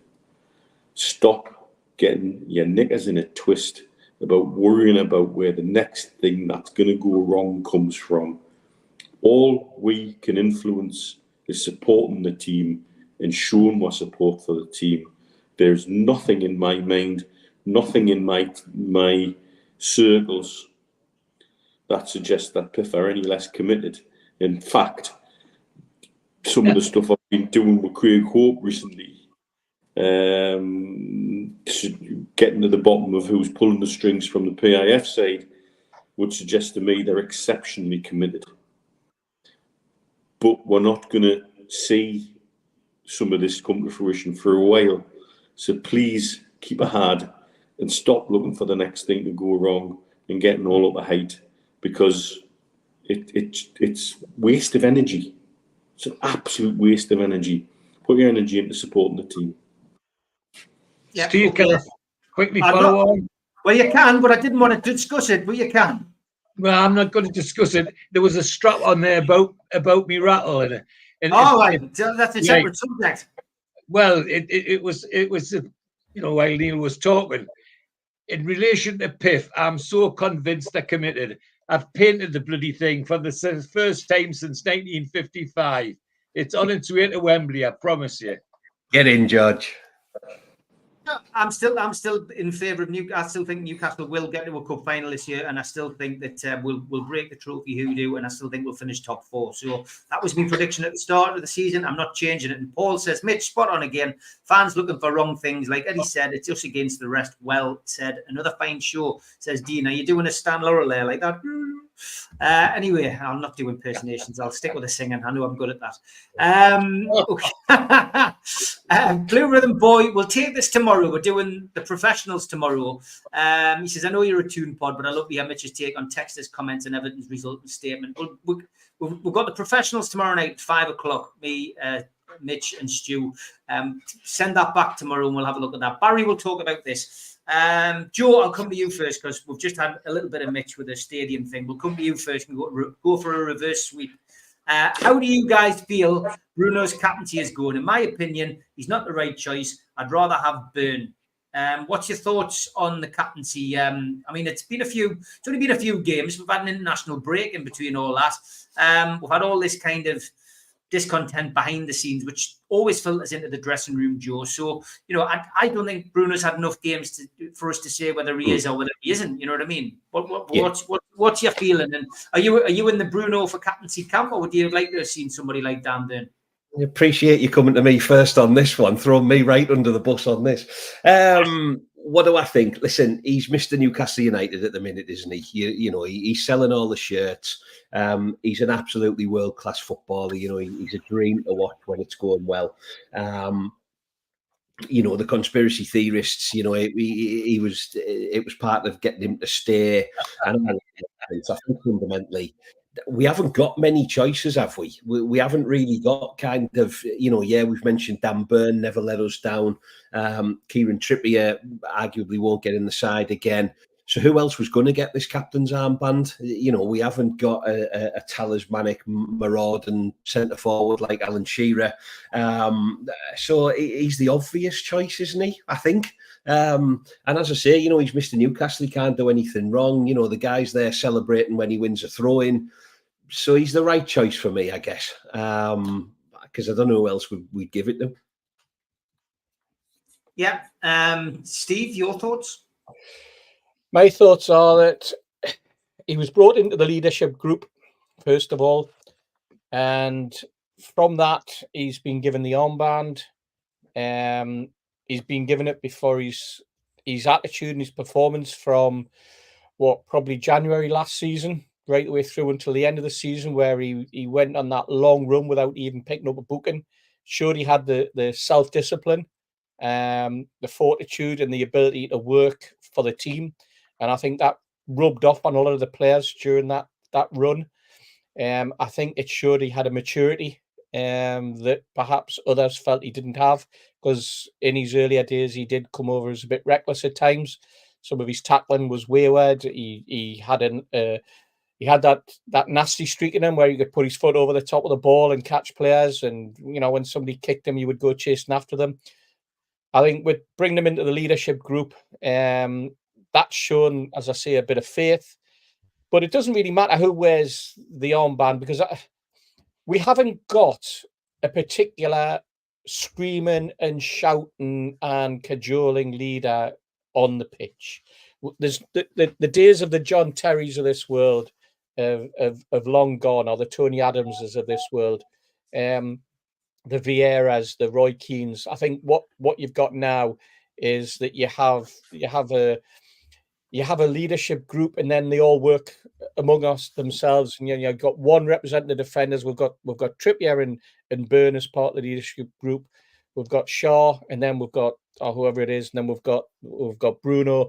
And I think just together, it's more important what they're doing within the players group before a match, during the week, in training. The mental attitude that everybody's, if there's a problem in among the squad, the players sort it themselves, that type of thing. Then when you go on, what matters is everybody's individual performance and the performance as a group. And whoever wears the armband, it shouldn't really matter, because I think in the modern day, it doesn't. We saw it last season. Trippier would come on and he was immediately given the armband, then somebody else would come on and Trippier would take the armband off, and it would go to Lascelles, that type of thing. So it didn't really matter to the players. It didn't matter. Somebody was given the responsibility during the game, but was quite happy to take that armband off and give it to somebody else in the leadership group if they felt as though the hierarchy deserved it, or that the name was in the frame. And it just so happens Bruno's name's been selected now by Eddie or by whomever makes the decisions. Whether it's internally or whether it's among the players themselves. But Bruno's got the armband, and you can see how proud he is. He used to be the last one out the tunnel. Now he's the first one out the tunnel, and he's doing it with a smile on his face. And he's hopefully, when he comes back after and returns on Sunday after international duty, he's going to be that little bit more up to speed, because I think, like a few of the players, he was a little bit off the speed because of the exertions during the summer. So got himself 60 minutes under his belt for Brazil. Didn't play the full 90.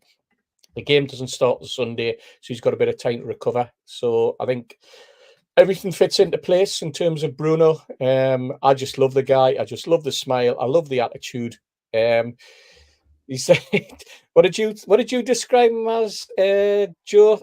He said that was the name everybody wanted. He was the star in terms of the shirts and the club shop. I think he's also the king of DH Gate as well for a lot of people. Well, that's nice t-shirt and shirt. People are out there, but we don't promote them. No. George, what's your thoughts on Bruno's captaincy so far? Mixed at first, but I'm kind of grown into it, because, as Steve just said, and Joe in a different way, he's got a smile on his face, which I think will encourage him to keep that level head that managed to get him through those 10 games without getting a booking. And it may just be giving him that responsibility. It's just the little bit extra that'll keep him out of trouble. I can understand why people would like Dan Byrne. There's a local thing, but also Dan Byrne is organising all the time. But Dan Byrne will organise whatever team he's in, whether he's wearing an armband or not. He'll be telling everybody where to go. I think the best example I give of that is when we played in Saudi, when the team was over there, and he ended up with a back four of kids and he was the only one on the pitch that was over 18, I think, never mind over 20, and he organised them through that, no bother. Well, Dan Byrne's not going to stop doing that because he hasn't got the armband. He's too professional to be like that. So you get the benefit of Dan Byrne as well. So yeah, the passion of Bruno coming to the touchline and cheering just because he's got to throw in and winding the crowd up when he gets the opportunity. That all comes over very nicely. I had my doubts at first, but no longer. I think he's let's give him the season to see how it pans out. You couldn't have picked anybody that would be prouder of being captain, that's for sure.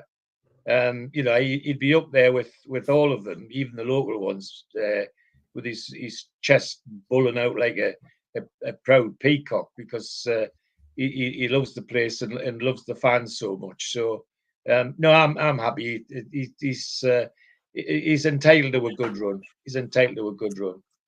Yeah, Ian, it's about opinions. I guess where you're coming from. We're quite positive. I think Bruno being the captain, it doesn't really matter. There is a lot of people there who are captains within themselves. We've managed to retain Kieran Trippier's services, which are massive. Let's face it. And as Eddie's already said, it's us against them. Newcastle play best when the backs are against the wall. And I think Bruno, if it keeps Bruno happy and it keeps him, and it's kept him at the club, and that for the right reasons, you know, he'll lead. You know, he's like Joe said before, he gets the crowd going. The crowd are behind him. You need somebody like that. You know, ASM might not have been a player, but he got people out their seats and he had the support behind him, you know, because of the enigmatic things he does. And Bruno's the same kind of player. But yeah, I can see why people would say Byrne, etc. But they're all leaders in their own way. Big thanks to Jack Sparrow. He's bought another fanzine for his dad. Thank you for doing that. And Gary Boone, who just bought a fanzine, just subscribed. He's just donated another £100 and donated 5 fanzines to other people, which is very kind of him. So I'll give an update, I guess, on the professionals tomorrow, let you know where we're at. We're probably around about the 120 odd mark. So we're well on course to hit 150 by Sunday, which is what I would like to do. If we can hit 150 subscriptions, that would be fantastic. Bruno for the captaincy was a surprise, I guess, but he got it, Mitch, and you know, I think so far so good. You know, at the end of the day, 7 points out and 9 through the next round of the Carabao Cup tells you all you need to know. Asking that question's a bit like asking how Keir Starmer was doing as Prime Minister after 21 days. I mean, we're 4 games into the season. How was his captaincy going? Well, actually pretty damn good if you want the stats. We've had a leadership group for a couple of years now, and who wears the armband on the pitch often doesn't really matter that much. The fact he's been elevated to the point of writing the programme notes, I think, is significant, or at least having input into the programme notes and having somebody ghostwrite for him. Yeah.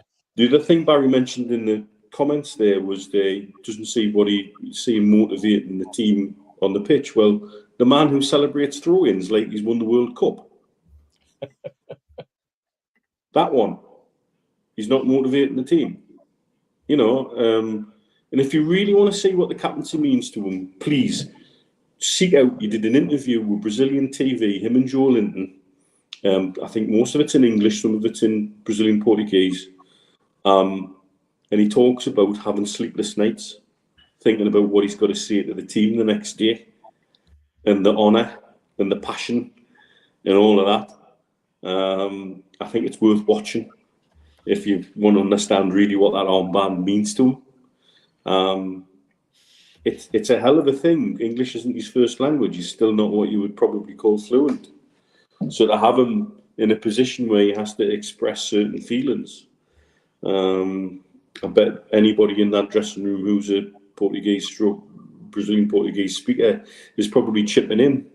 Sometimes he probably struggles to find the right words on occasion, although sometimes that can be amusing from the point of breaking the ice and can bring something different to a team meeting. What I do think, though, is whoever has the armband on the day is irrelevant. We have a number of leaders all over the pitch, and that's what's more important going forward. And that's modern captaincy, I think. I think that's modern captaincy in not just football, but in many team sports. that you have multiple leaders in multiple positions. You don't rely on one man to carry the team with an armband on. That's not what modern sport seems to be about, certainly not modern team sport. And I think we're just part of that process. Bruno's been elevated to the leadership group with players who've departed, that have left that group. Yes, if some of it's curry in favour to keep them happy and keep them sweet, so what? Always fascinates me that, Mitch. Fascinates me when you watch the Super Bowl and you see them doing the coin toss, and you've got the team leaders, and none of them, you're not an aficionado. None of them are the names that you would anticipate. Not always. No, not always. Yep. If you look, I always find that fascinating. They have captains from their special teams, captains on the defence, captains from the offence, and some of the offensive captains are not the quarterback. They're not the big star wide receiver. They're the people in the trenches that everybody know they can rely on, that make a team. If you watch the game last night between Miami and Buffalo, one of the Buffalo defensive backs made an interception and ran it back for a touchdown. And every single person on the team went to congratulate him. Why? Because he's seen as not a big name star player, but he's one of the defensive captains and everybody loves him. Yeah. And it was fascinating to see that. You saw it on the touchline in real time. Even Josh Allen, the star man, that quarterback, made a beeline for him because everybody was so delighted for him. And that's very much how it works in American football. You're absolutely right, Steve. Yeah. Okay. Got 20 minutes left on the show. Got to look ahead to the game, of course, at Molineux as well. And nothing this week from Tyne Stato. Just he's been quite busy. He's got another member of the family. Congratulations to him as he welcomes another child into his beautiful family. He needs to buy a Netflix subscription. That's what he needs to do. He's a busy bunny, yeah. By the Disney Channel now. Yes, he'll be back though in due course. But that doesn't mean that Scunny Mag gets off lightly. So we do have this. Hi folks, Scunny Mag Paul here with another away day guide. This one is for Wolves away. International breaks over. First of 3 away days on the bounce if you count Wimbledon in the Cup. Let's get into it.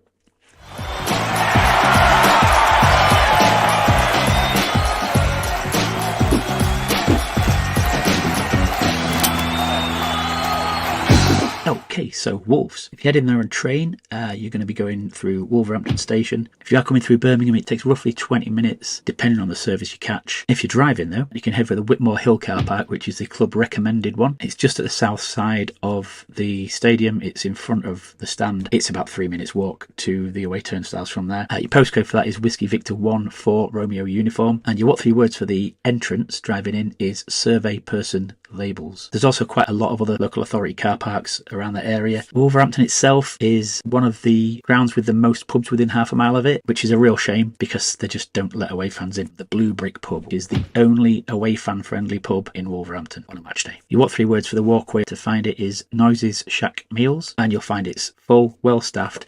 It can get very busy inside, but the last time I went, they put an outdoor bar with drinking area on the deck outside the pub. The only thing to note there is it was a cash-only bar, so as a top tip, if you are planning on heading there, take some cash and save yourself the wait. Hotels, if you are planning on stopping over, I mentioned the Premier Inn, which is just next to the Blue Brick. Your postcode is Whiskey Victor 10 0 Bravo Alpha, and if you head to the what 3 words of baked salad, that'll take you to the car park at the reception area of the Premier Inn. There's also one just across the road from the train station called the Britannia. Reasonably priced, there's lots of rooms. It's a large chain style hotel. Your postcode for it's Whiskey Victor 1 Delta Bravo, and your what 3 words for the front is visit, keep, slip. Heading up to the ground, it's 10 to 15 minute walk, but you want to be on the east side of the ground, so as you're walking up to it, go right, and then you want to go to the far end of that stand. There's a large car park area. Your what 3 words for the entrance to it is ankle pasta zones. That'll get you in the right location roughly. There's a 2-stage search process in place, so it's a bit of a faff. Give yourself 15-20 minutes to get through and into the ground so you don't miss the match. Anyway, have a cracking day. Hope the result goes in your favour, and that's it from me. Great stuff, as always. Thank you, Paul, and look forward to seeing you on Sunday at Molineux or surrounding areas. Okay, Wolves away. Sunday, 4:30 kickoff live on Sky. All 3,000 away tickets are sold. Of course, the closure of the Blue Brick pub means there's no match day venue in the city open to visiting fans. Police urging Newcastle fans to go to outside areas. Make your own arrangements and stay safe. Jamal Lascelles, Ben Botman, Lewis Miley remain sidelined. Callum Wilson and Joe Willock not yet available for selection. Fabian Schär is available following suspension, while Emil Kraft is trained since he withdrew from the Sweden squad. As for Wolves, Enzo Gonzalez, Mendina, Sasa Kalajic, Boubacar Traore and Yersin Mosquera are all unavailable. And Gary O'Neill's side are winless in their opening 3 Premier League games. They've lost at Arsenal, drew at Forest, and suffered a 6-2 humiliation at the hands of Chelsea. That extends their poor conclusion to last season, where they lost 7, drew 2, and won just 1 of their closing 10 Premier League fixtures. I smell blood for this game. I really do. Newcastle United need to go for this at all costs. Who's the referee? Who's the man in the middle? It's Chris Kavanagh. 4 Premier League games involving Newcastle last season. He's from Lancashire. And we lost a lot. Bournemouth away 2-0. Spurs away 4-1. Forest at home 3-1. Chris Wood got a hat-trick that day, Malcolm. And Manchester City at home, we lost 3-2. So, yes, he brings a lot of luck with him. And VAR is John Brooks. That's if it's switched on. Okay, so we'll go around the table with this one. Mitch, this is a huge opportunity for Newcastle to continue a great start of the season, as far as results are concerned, at least.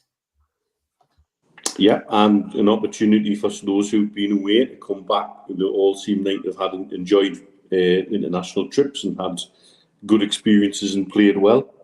Meanwhile, those at home have obviously been working hard. There's been plenty of images on the Newcastle social media showing them doing so. And so I think we're going to be up for this. I know this fixture's got a history of draws, lots of draws. And in some respects, that may still be the more obvious result. But we owe them one down there, I think. I think it's about time we did pick 3 points up on the road. The 2 sets of 3 words that Paul forgot for travelling fans tomorrow is don't be fannies and stop being negative. And so follow those sets of 3 words, and I think we'll be all right. Sunday, by the way, Sunday the game. Sunday, yeah, late on Sunday. That always affects our turnout here a little bit in Dubai because it's just effectively a school night. But I'm sure there'll be plenty out here shouting them on. I'm actually looking forward to the game. Wolves trying to play football at least, and they don't do much in the way of anti-football, and that should allow us to play some good football too. So I'm looking forward to what I think will be a good game. All right, we'll get predictions once we've been round the board. Mitch is right, by the way, George. Draws are plenty in this fixture. 2-2 last season. Wilson got 2 goals. One was a penalty, of course. Season before, that wonder goal from ASM in a 1-1 draw. Season before that, Steve Bruce's final game under the old regime, which saw me down at Molineux witnessing the wonderful sight of Jeff Hendricks scoring in a 2-1 defeat in the rain, and 2 people having a scrap behind us in the away end. But before that, 2021 1-1, 2019, 2020 1-1, 2018, 2019 1-1. Murphy, Almiron and Hayden scoring. You've got to go back to 2016, 2017. Mitrovic got a goal in the championship. We won 1-0. But yeah, it is a game full of draws. And even in the days of Shearer, 2003, 2004, a 1-1 draw down there as well. So it's never the most entertaining games, George. But I've got a feeling this might be turned on its head. Well, I go to what I've been saying this week is that we've got 7 points and haven't played well yet. Sooner or later, I just in my water, I feel somebody's going to get a shellacking, and it could well be Wolves on Sunday, because if we can repeat the first 15 minutes at Forest, the first 15 minutes against Spurs, and even against Bournemouth, if we can repeat that but keep it going for a lot longer, until half time at least, or even a little bit longer, then somebody will pick up a thumping. There's no doubt about it in my mind. And it could be Wolves on Sunday. I just have that feeling about it that all the positives. If Shah comes back, and all the lads that have been away on international duty have all performed well, and that could translate into something special for us on Sunday.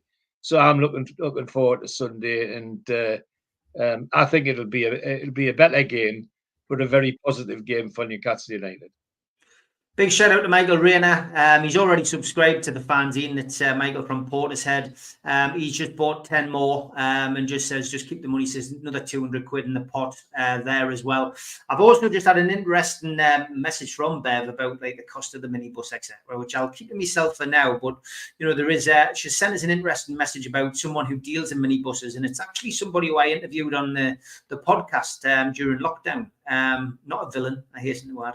But somebody who could perhaps help. So I will get in touch with this person, because he's historically known for acts of generosity and helping people. So I am going to contact him in the right way and see whether he can help. Even a donation would be great from this guy. But the guy's not short of a few quid. He does like his football, although it's not of a black and white persuasion. So maybe we might have a little avenue, a little glint of success on that score, but I will keep you all posted. Steve, Wolves away. Yep, important game for both teams. Important for Wolves. I'm just reading here that they've won one of the last 13 league fixtures, drawn 3 and lost 9. So you look at that and you think, dear me, they're on a bad run of form, or they were at the end of last season to start this. Lost 5 of the last 6 league games at home. So they're there for the taking. They haven't had a very good start either, as Scunny Mag very kindly told us earlier on. And not only that, but Gary O'Neill has yet to win any of his encounters against Eddie Howe. I think it said he's drawn 3 and lost 2. So let's keep it going. Let's keep that run going. I would imagine Shaw will be straight back in. Kraft will be the one who misses out. And I'm expecting Shaw and Byrne to be alongside each other. But I think the rest of the team probably picks itself. The key for Newcastle, and we were talking about it earlier, but I meant to mention it when we were talking about the squad, but the strength on the bench and making the key changes at the right time, both if the game is going your way and if it's not. And that's something that Eddie seems to be winning over. It's something that I was critical of in his early days. I felt as though that his timing of his changes were often dubious, strange, that type of thing. But over the last season and a half, it's certainly changed for the better. I think he's managing his squad better. I think his rotation in terms of who he brings off, when he brings them off. I suppose that all comes down to experience in game management, and I think that's a part of the game that's probably going to be which is because of the size of the number of players you've got on the bench, is going to be more and more important going forward for Eddie Howe, and hopefully he's doing it from a position where he's making the changes because he can rather than he's being forced to. So by that I mean not through injuries, but by either a good win, plenty goals, and an opportunity to take players out of the firing line and to give other players a run out rather than having to chase the game.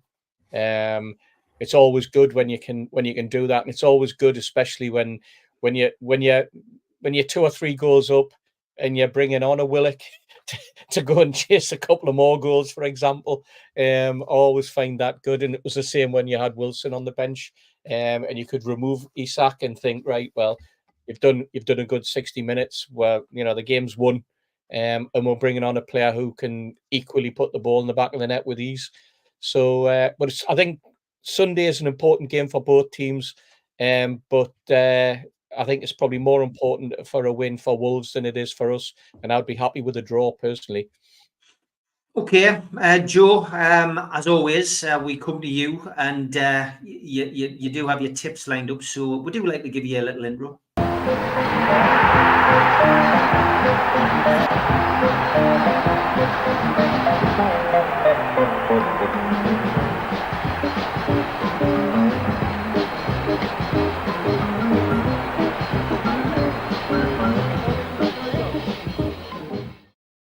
Over to you, sir. Thank you, Stephen. I actually forgot. I was just engrossed in the conversation there as a fan of the show. I know. Sometimes happens to me that, yeah. Not very I've often. got some prices somewhere, wherever. Right, what time are we on? Right, quick. So, in line with what you have said, the bookmakers completely agree with you, basically. If you think Wolves will win, you can get just over 2-1. If you think there will be a draw, you can get just under 3-1. And Newcastle are 10-11 to win the game. They are 11-10 to win the game. Put a tenner on, win 11. Goals are fancied, and I think this is going to be a theme, even though we're only 4 or 5 games into the season. Every time I look at the goals markets in the Newcastle games, you've got to get up to kind of 3, 4, 5 plus goals in the game to kind of get some decent money back. So maybe that'll continue throughout the season. We'll see.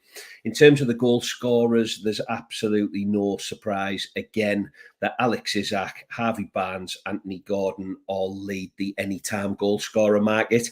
And if you think of some left field goals in the game, Sandro Tonali and Bruno Guimaraes 11-2 to stick one in the back of the net. Cunha, Chan, who is a player that I do really like, that plays for Wolves if he's fit, and Strand Larsen also make that list. 1-0 Newcastle, 11-1, 2-0, 12-1. And I can see in the chat lots of people fancy the Penman, which is its usual 16-1. If you think the game will be a draw, 18-1 for 0-0, and ones each, which is the general fancy for this fixture, is 13-2. If you think Wolves will win the game 1-0, 14-1. And if you think they'll win 2-1, it's 11-1.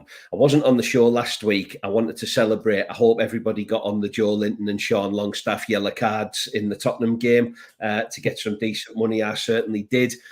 You can get 2-1 for Joe Linton and Bruno Guimaraes to get a yellow card in the game. And Dan Burn is 3-1 to pick one up.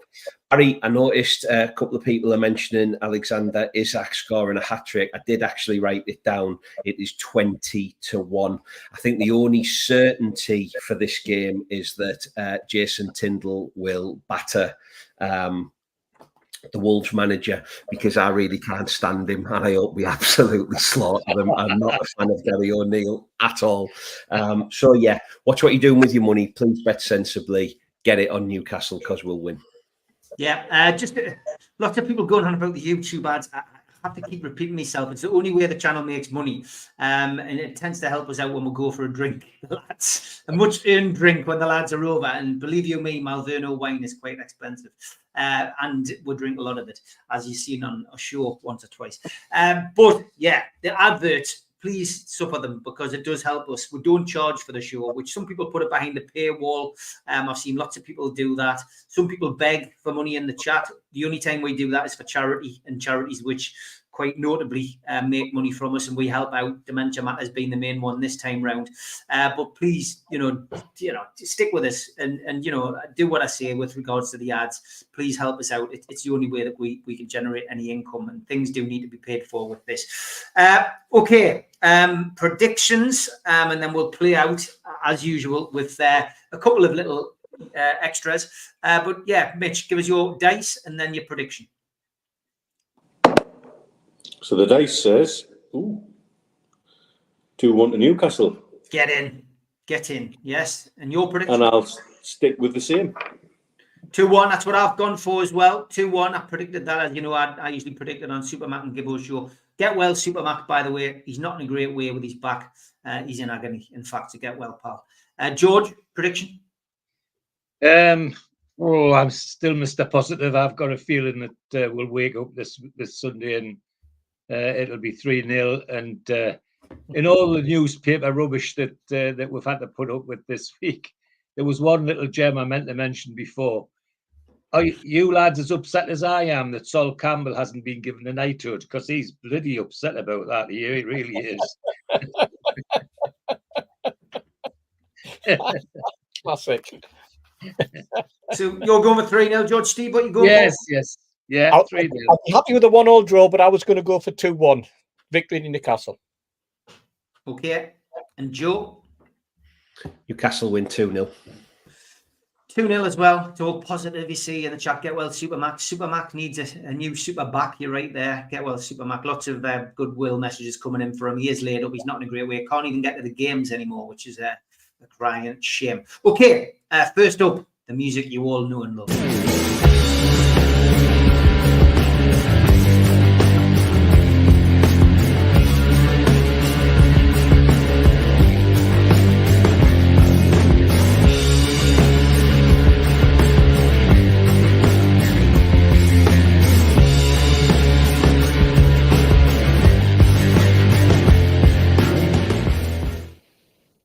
The day I met, where after sending photographs of you meeting people from Newcastle United, past or present. Jimmy Ormston, thank you for this. He said, "This is my dad, Jimmy Ormston. He used to work at the door at the Magpie Club in the 80s, and he loves this pic." And there he is with the late, great Joe Harvey. Fantastic picture, that. Great stuff, and gave me the opportunity to play this.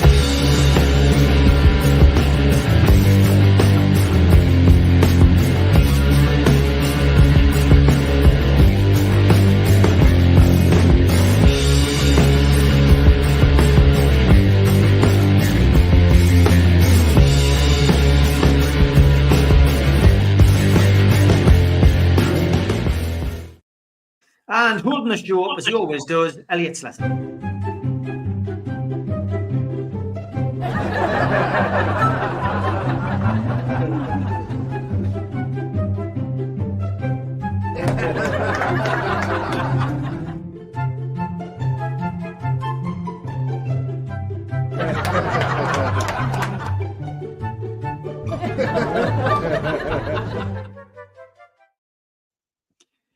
They don't watch the Flintstones in Dubai, Mitch, but Abu Dhabi do.